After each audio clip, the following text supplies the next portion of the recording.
आज से 9वां अध्याय हो रहा है। अब 9वें अध्याय में थोड़ा सब्जेक्ट चेंज हो गया है।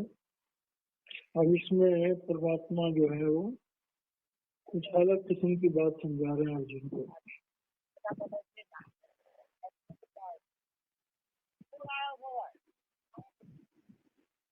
श्री भगवान वाचा, भगवान कह रहे हैं इदं तुते गुह्यतमं प्रवक्ष्यामि अनुसूयवे ज्ञानं विज्ञान सहितं यत् ज्ञाता मोक्षसे अशुभात्। अब देखिए यहाँ पर भगवान कृष्ण जो है वो अर्जुन को ज्ञान दे रहे हैं। अब ज्ञान देते समय एक लफ्ज इस्तेमाल कर रहे हैं भगवान, अनसूयवे। अनसूयवे का मतलब होता है कि जो इंसान ज्ञान प्राप्त करने का सच्चा इच्छुक होता है। नहीं तो ज्ञान प्राप्त करते समय अक्सर इंसान इस बात का कंपैरिजन करता है कि मैं क्या जानता हूँ और सामने वाला क्या बता रहा है। सामने वाला जो बता रहा है वो मुझसे ज्यादा जानता है, मुझसे अच्छा बता रहा है, मैं इस बात को जानता हूँ कि नहीं जानता हूँ। तो उससे क्या है कि श्रद्धा में फर्क पड़ जाता है। को प्राप्त करने के लिए उस ज्ञान का जो स्रोत है, चाहे वो किताब हो चाहे वो कोई मनुष्य हो, उसमें श्रद्धा होनी चाहिए। अगर माना हम किसी का सत्संग सुन रहे हैं और उस इंसान में हमें श्रद्धा नहीं है तो उसके सत्संग का हमारे पर कोई असर नहीं होगा। तो जहां से हमें ज्ञान मिल रहा है उस इंसान के प्रति हमारी श्रद्धा होनी चाहिए। उस इंसान से हमारा कंपटीशन नहीं होना चाहिए। दयालपुर समदर्शन सिंह जी महाराज क्या करते थे कि भाई जो शिष्य है उनकी तो ये हालत होती है, गुरु सत्संग करता है तो शिष्य कहता है ये बात मैं जानता हूँ, ये बात मैंने फलानी किताब में पढ़ी थी, ये बात तो मैं भी अच्छी तरह जानता हूँ। कभी कभी तो यहाँ तक भी शिष्य कहते हैं कि गुरु जी से अच्छा तो सत्संग नहीं कर लो। तो भगवान कह रहे हैं कि अर्जुन तेरे मन में न ईर्षा है न कंपटीशन है, तेरे मन में श्रद्धा है। जब तेरे मन में श्रद्धा है तो मैं तुझे वो चीज देना चाहता हूँ जो मेरे पास सबसे ज्यादा अच्छी है। वो इस श्लोक में बता रहे हैं, इदम तु ते। भाई तूने बहुत सारा ज्ञान सुन लिया, अब मैं तुझे कुछ खास चीज देना चाहता हूँ, गुप्त चीज देना चाहता हूँ। इदम तु ते गुह्यतमम, ऐसी गुप्त चीज देना चाहता हूँ। प्रवक्ष्यामि अनुसूयवे। अर्जुन तुम्हारे मन में श्रद्धा है, शिष्य का भाव है, गुरु के प्रति आदर है। अब मैं तुझे एक गुप्त रहस्य बताना चाहता हूँ, गुप्त चीज देना चाहता हूँ। वो क्या चीज है? ज्ञानम विज्ञान सहितम। अब ये लफ्ज जो है हर सत्संगी को समझना चाहिए। वो क्या लफ्ज है? ज्ञानम विज्ञान सहितम। ज्ञान कहते हैं जो गुरु ने हमें ज्ञान दिया, चाहे वो मंत्र का जाप हो चाहे कोई खास बात। लेकिन विज्ञान सहितम का मतलब कि उस बात को हमें प्रकट करना चाहिए। अगर प्रभु गुरु ने हमें नाम दिया है तो हमें नाम को प्रकट करना चाहिए। और नाम प्रकट करने का मतलब अपने अंदर में गुरु के उस ज्ञान को महसूस करना चाहिए। जैसे गुरु ने हमें शब्द का ज्ञान दिया तो हमारे अंदर शब्द प्रकट होना चाहिए। गुरु ने हमें प्रकाश का ज्ञान दिया, हमारे अंदर प्रकाश प्रकट। तो भगवान कह रहे हैं किसी भी शिष्य के लिए खाली ज्ञान सुन लेना बहुत बड़ी बात नहीं है। जब तक उस ज्ञान का वो प्रैक्टिकल एक्सपीरियंस नहीं करता है तब तक यत ज्ञात्वा मोक्ष से अशुभात, अशुभात कहते हैं जिंदगी में ये दुख पूर्ण संसार, ये भवसागर। कह रहे हैं कि जिस ज्ञान को प्राप्त करके हम भवसागर को नहीं पार कर सकते, उस ज्ञान का कोई फायदा नहीं। जिस ज्ञान को पा करके हम मुक्त नहीं हो सकते, उस ज्ञान का कोई फायदा नहीं। तो मैं तुझे वो ज्ञान दे रहा हूँ और तुझे उस ज्ञान का अनुभव कराऊंगा। ये बहुत बड़ी बात है। बिना गुरु की कृपा के हम किसी ज्ञान का अनुभव नहीं कर सकते। जब तक गुरु अपनी ताकत हमें नहीं देगा, हम मन इंद्रियों से ऊपर नहीं आ सकते। ये भगवान अर्जुन को बोल रहे हैं कि अर्जुन, अब मैं तुझे इस संसार सागर से मुक्त होने के लिए जो ज्ञान दे रहा हूँ, उसका तुझे मैं अनुभव भी कराऊंगा। कितनी बड़ी बात है। और यही बात हर सदगुरु कहते हैं, संत राजेंद्र सिंह जी महाराज भी कहते हैं, गुरु जब ज्ञान देता है तो शिष्य को जब तक अनुभव नहीं हो जाए तब तक वो छोड़ता नहीं शिष्य। और कह रहे हैं ये ज्ञान जो है, ये कैसा ज्ञान है? राज विद्या राजगुह्यम, राज विद्या राजगुह्यम पवित्रम इदम उत्तमम प्रत्यक्ष आवगमम धर्मम सुसुखम कर्तुम अभ्यम। कहते हैं राज विद्या, संसार में जितनी भी विद्याएं हैं ये उन विद्याओं में सर्वश्रेष्ठ है। राजगुह्यम, जितने भी गुप्त ज्ञान है ये उनमें सबसे ऊपर है। पवित्रम इदम उत्तमम, और ये पूर्ण पवित्र है ज्ञान। मतलब इस ज्ञान को प्राप्त करके हमारा जीवन पूर्ण पवित्र बन जाएगा और अति उत्तम अवस्था में पहुंच जाएंगे। और ये क्या है? प्रत्यक्ष अवगमम। अब प्रत्यक्ष अवगमन का मतलब इस ज्ञान का अनुभव हम अपने अंदर कर सकते हैं, और यही असली धर्म है। धर्मम, एक होता है दुनिया का धर्म, एक होता परम धर्म। कृपाल सिंह महाराज जी कहा करते थे कि परम धर्म, परम धर्म क्या है? इंसान अपने आप को जान, अपनी आत्मा का साक्षात्कार करना जो है वो हमारा परम धर्म। तो कह रहे हैं उस ज्ञान के अनुभव को हम कैसे करें? सुसुखम कर्तुम अव्ययम, कि वो ज्ञान जो हमें हमेशा हमेशा का सुख प्रदान करेगा, हमेशा हमेशा की खुशी प्रदान करेगा। कर्तुम अव्ययम, उस ज्ञान को प्राप्त करने के लिए, उस अविनाशी परमात्मा को पाने वाले ज्ञान को प्राप्त करने के लिए क्या क्या करना चाहिए वो इसमें बताया गया है।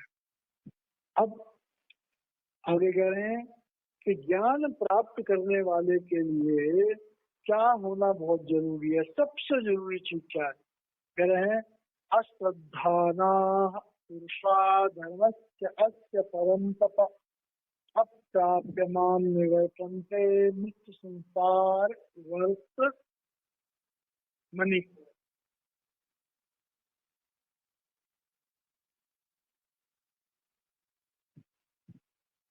संसार वर्तमनि।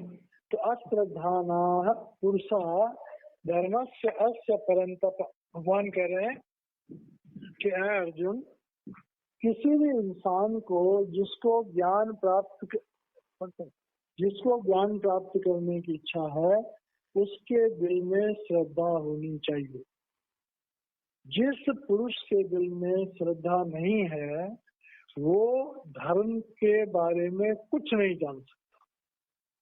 जब तक हमारे दिल में श्रद्धा नहीं होगी, हम किसी भी गुरु से कोई ज्ञान प्राप्त नहीं कर सकते। भले हमारे कान सुनेंगे, लेकिन हमारे अंतःकरण में उस ज्ञान की प्राप्ति नहीं होगी। अप्राप्य माम निवर्तन्ते, और कह रहे हैं बिना मुझे प्राप्त करके। भगवान कह रहे हैं कि जब तक कोई इंसान अंदर में मुझे प्राप्त नहीं कर सकता, निवर्तन्ते मृत्यु संसार वर्तमनि। इस मृत्यु संसार से कोई भी इंसान तब तक मुक्त नहीं हो सकता जब तक वो अपने अंदर में मुझ परमात्मा के दर्शन नहीं करता। और मुझ परमात्मा के दर्शन करने के लिए शिष्य के दिल में, भक्त के दिल में श्रद्धा परिपूर्ण होनी चाहिए। तो जिसके हृदय में पूर्ण श्रद्धा नहीं है वो धर्म के रास्ते पर चल ही नहीं सकता। ये भगवान जो अर्जुन को कह रहे हैं 9वें अध्याय का ये 30वां श्लोक। अब चौथे श्लोक में कह रहे हैं मया ततम इदम सर्वम जगत अव्यक्त मूर्तिना मत्सानि सर्वभूतानि नाचाहम तेषु अवस्थितः। अब भगवान क्या कह रहे हैं कि मया ततम इदम सर्वम। भगवान कह रहे हैं कि मया ततम इदम सर्वम। और इसको समझना हो तो दूसरा श्लोक है कि ममे वांचो जीव लोके जीव भूतम सनातनम मना षष्ठानि इंद्रियाणि प्रकृष्ट सानि कर्षति। जैसे उसमें भगवान ने कहा कि मम एव अंशः, मैंने अपने अंशों को अपने से अलग किया तो सारे ब्रह्मांड बने। उसी बात को भगवान ने कहा कि मया ततम इदम सर्वम, ये सब कुछ जो बना है जगत अव्यक्त मूर्तिना। कह रहे हैं मुझ अव्यक्त अदृश्य परमात्मा की शक्ति से ये समस्त ब्रह्मांड प्रकट हुए। और मत स्थानी सर्वभूतानि, कह रहे हैं कि ये सारे के सारे ब्रह्मांड जो है ये मुझ में ही स्थित है। न चाहम तेषु अवस्थित, मैं इनमें स्थित हूँ लेकिन मैं इनमें स्थित नहीं। मतलब मेरे अंश मात्र से ये सारे ब्रह्मांड जो है चलायमान है, एग्जिस्टेंस में है, लेकिन मैं परमात्मा इनमें स्थित नहीं हूँ क्योंकि मैं किसी एक चीज में स्थित नहीं हो सकता हूँ। समस्त ब्रह्मांड मुझ में है और मैं समस्त ब्रह्मांडों में। तो ये बात हमें जरूर समझनी होगी कि परमात्मा कोई ऐसी चीज नहीं जो किसी एक जगह बैठा हुआ है। परमात्मा वो शक्ति है जो समस्त ब्रह्मांड, समस्त सृष्टि के कण कण में व्याप्त है। लेकिन इस बात को हम लफ्जों के द्वारा नहीं समझ सकते, ये बात हमारी अनुभूति से हमें समझनी होगी। हमें अपनी साधना में उस अवस्था को समझना होगा।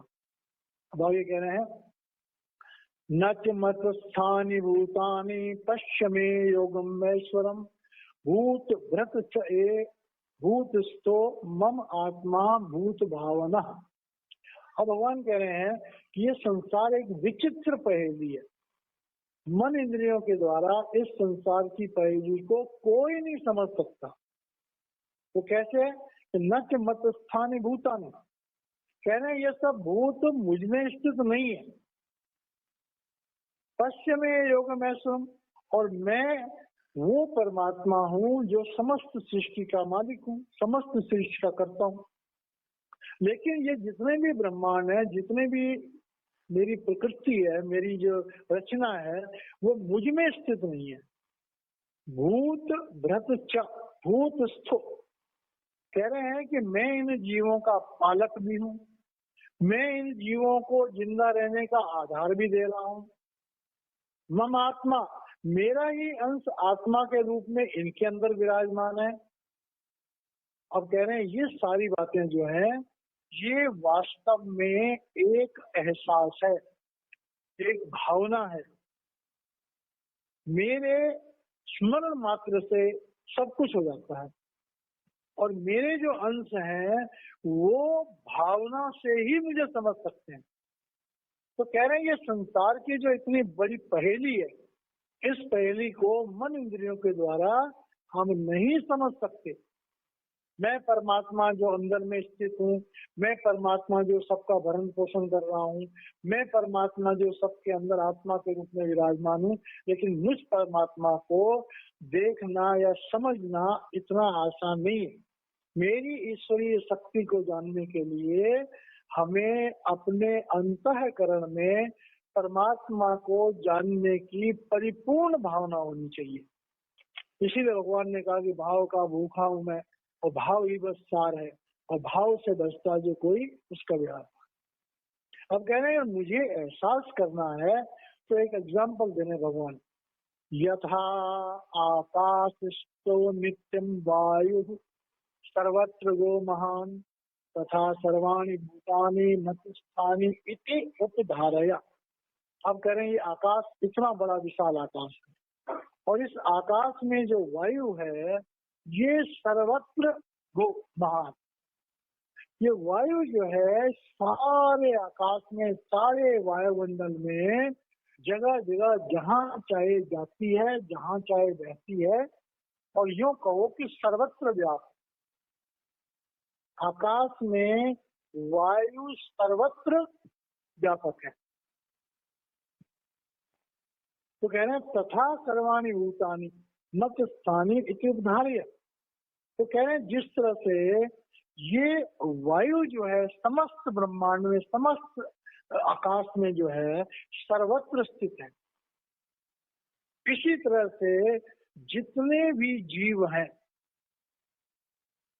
तथा सर्वाणि भूतानि, जितने भी ये भौतिक जगत के जीव हैं मत स्थानी, वो मुझसे जुड़े हुए इति उपधारय, ऐसा ही हमको जानना होगा।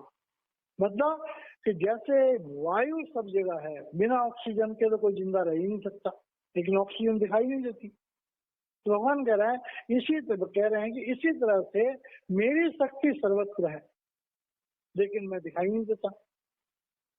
वायु का स्पर्श हमें महसूस होता है, हम कहते हैं हवा चल रही है लेकिन हवा दिखाई नहीं देती। इसी तरह से परमात्मा जो आत्म रूप में है, हमारी आत्मा परमात्मा का एहसास करती है। देखिए जब हम किसी महापुरुष के नजदीक जाते हैं हमारे हृदय में ठंडक पड़ जाती है, हमारी आंखों से अपने आप आंसू निकल लग जाते हैं, हमारे मन में एक अजीब प्रेम पैदा हो जाता है। अब महापुरुषों में जो परमात्मा विराजमान है वो दिखाई तो दे नहीं रहा, लेकिन उनके नजदीक आकर के हमें कुछ अनुभूतियां होती हैं, हमारा मन ठहर जाता है, हमारा मन शांत हो जाता है, हमें बड़ा अच्छा लगता है।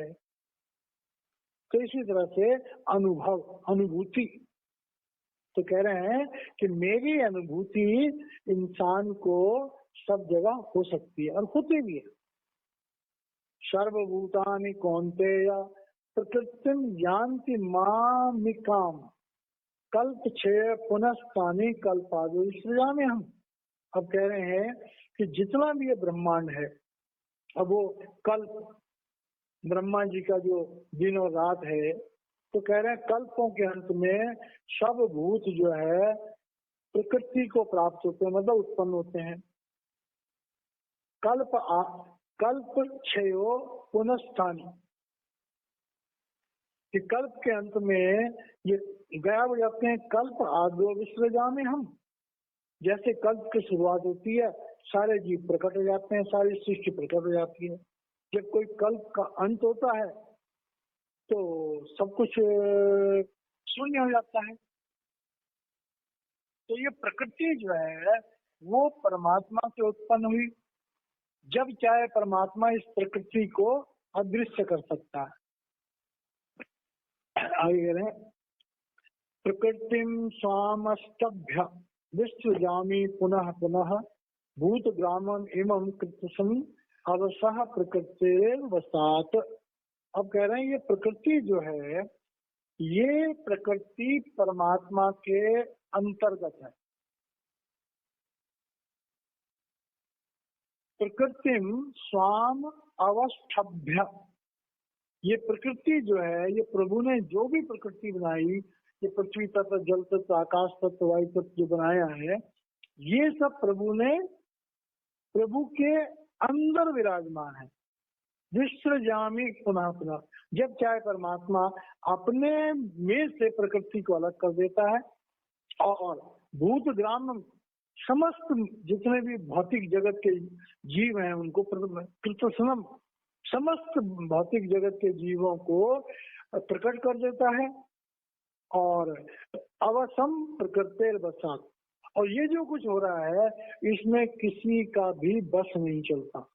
ये प्रभु की इच्छा से रचनाएं अपने आप रचनाएं होती हैं, प्रभु की इच्छा से अपने आप ही जो है ये लोप हो जाती है।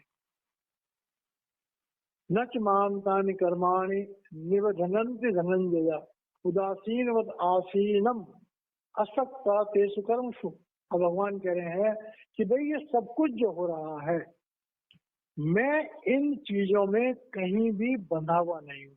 अभी भगवान हमें एक एग्जाम्पल दे रहे हैं, ये हमारे लिए शिक्षा कि हम दुनिया में हैं, हम सब कुछ कर रहे हैं, हमारे बहुत सारे रिश्ते भी हैं, जमीन जायदाद भी है, लेकिन जो इन चीजों के साथ जुड़ गया, बंध गया, वो कह दिया। जो इन चीजों की तरफ से उदासीन रहा, असक्त रहा, वो मुक्त है। तो मोक्ष और बंधन सिंपल सी बात है। जो प्रकृति के इन स्थूल, हम तो अभी स्थूल को जानते हैं, सूक्ष्म और कारण को तो जानते ही नहीं है, दिव्य लोकों में कोई गए ही नहीं। तो जो स्थूल, सूक्ष्म और कारण, ये जो सृष्टि है, इस सृष्टि से जो आसक्त हुआ वो जन्म और मृत्यु के चक्कर में आ गया। जो इससे उदासीन हुआ, अनासक्त हो गया, वो मुक्त हो गया। मय्याध्यक्षेण प्रकृतिः सूयते सचराचरम् हेतुना अनेन कौन्तेय जगत विपरीत वर्तते। भगवान कह रहे हैं कि मयाध्यक्षेण, कह रहे हैं कि मेरी मौजूदगी में मैं इन समस्त सृष्टियों का मालिक हूँ। मेरी अध्यक्षता में, मेरे अंतर्गत प्रकृति सूयते सचराचरम, इस पंच भौतिक तत्व के द्वारा समस्त सृष्टि का, समस्त जगत की रचना होती है। हेतुना अनेन, अब कह रहे हैं इसके अनेकों कारण बन जाते हैं और उससे क्या होता है, जगत विपरिवर्तते, और ये जगत का जो सारा कार्य हो रहा है, ये संसार चक्र घूमने लग जाता है। भगवान कह रहे हैं कि जो ये दुनिया का संसार चक्र है, ये एक नियम बना रखा है, उस नियम के अंतर्गत घूमना शुरू हो जाता है, लेकिन इसका कर्ता, इसका बॉस, इसका मालिक मैं हूं, मैं ही सब कुछ करने वाला हूं। अगले श्लोक में है अवजानन्ति मां मूढ़ा मानुषी तनुमाश्रितम परम भावम अजानंतो मम भूत महेश्वरम। अब भगवान अर्जुन को समझा रहे हैं कि देख अर्जुन, इतनी बातें मैंने तुझे कही और मैं तेरे सामने कह रहा हूं कि मैं परमात्मा हूं, तू भी मुझे देख रहा है, लेकिन तू मुझे मनुष्य समझ रहा है। डायरेक्ट अर्जुन को कह रहे हैं कि तू मनुष्य शरीर में, मैं भी मनुष्य शरीर में हूं। कह रहे मैंने ये मनुष्य शरीर धारण किया है कुछ लीलाएं करने के लिए, कुछ काम है परमात्मा के, उनको पूरा करने के लिए मैंने मनुष्य शरीर धारण किया। मैं इस मनुष्य शरीर में कैदी नहीं हूं, मैं मनुष्य शरीर में मुक्त हूं, मैं मनुष्य शरीर में परमात्मा की शक्तियों के साथ विराजमान हूं। लेकिन तुम कर्मों के विधान से इस शरीर में हो, मैं प्रभु के विधान से, प्रभु के काम के लिए शरीर धारण किया मैंने, तुमने कर्म काटने के लिए धारण किया। गुरु में और शिष्य में क्या फर्क है? गुरु परमात्मा के द्वारा भेजा जाता है, शरीर धारण करता है, प्रभु के काम करने के लिए शरीर धारण करता है, वो कर्मों से परे होता है। मनुष्य शरीर धारण करता है, अपने कर्मों का हिसाब किताब चुकता करने के लिए शरीर धारण करता है। परम भावम अजानंतो मम भूत महेश्वर। भगवान कह रहे हैं कि लोग दुनिया में, या अर्जुन को भी कह रहे हैं कि अर्जुन तू मेरे शरीर को देख रहा है, तेरी जो भावना है वो मेरे शरीर से जुड़ी हुई है। तेरे मन में अभी ये नहीं आ रहा है कि जिस कृष्ण से मैं बात कर रहा हूँ वो हार्ड मास का तो शरीर है, लेकिन इस कृष्ण में परम पिता परमेश्वर की समस्त सत्ता विराजमान, और वो समस्त सत्ता ही इस शरीर में काम कर रही है। अर्जुन को भगवान ये समझाना चाहते थे वो डायरेक्टली इनडायरेक्टली अर्जुन को समझा रहे हैं कि अर्जुन किसी तरह ये समझ जाए कि इस शरीर में परमात्मा काम कर रहा है। और यही बात महापुरुष भी कहते हैं। महाराज जी कितने स्पष्ट लफ्जों में कहते हैं कि गुरु जब नामदान देता है, संचित कर्मों के बोझ को अपने ऊपर उठा लेता है। गुरु चाहे तो हमारे प्रारब्ध कर्मों के बोझ को भी उठा सकता है, क्योंकि उसमें परमात्मा काम कर रहा है। ये महाराज जी के लफ्ज है। गुरु के अंदर परमात्मा काम कर रहा है, इसलिए गुरु प्रारब्ध कर्मों को भी उठा सकता है, लेकिन उस इंसान की मौत हो जाएगी। अब इतनी सी खुली खुली बातें जब महाराज जी अपने सत्संगों में कहते हैं, अपने मुखारबिंद से कहते हैं, तो साबित हो गया कि भाई मैं परमात्मा हूँ, इस शरीर में परमात्मा विराजमान है। सबो घट मेरे सया सुंजी शेज में कोई बलिहारी व घट की जाकर प्रकट हुई। तो गुरु में परमात्मा प्रकट है, हम में परमात्मा गुप्त है। तो यहाँ पर भगवान कह रहे हैं अर्जुन को कि देखो भाई ये बातें जो है वो समझनी बहुत ज्यादा जरूरी है और इन बातों को समझना चाहिए। आज जो है क्योंकि काफी गहरा ये है, इस बात को हम अपने मन में चिंतन रखें और कोशिश करें। असल में तो श्लोक तो एक ही श्लोक बहुत होता है, अगर उसको हम चिंतन करें तो महाराज जी की दया है कि वे गीता में भगवान ने इतना अच्छा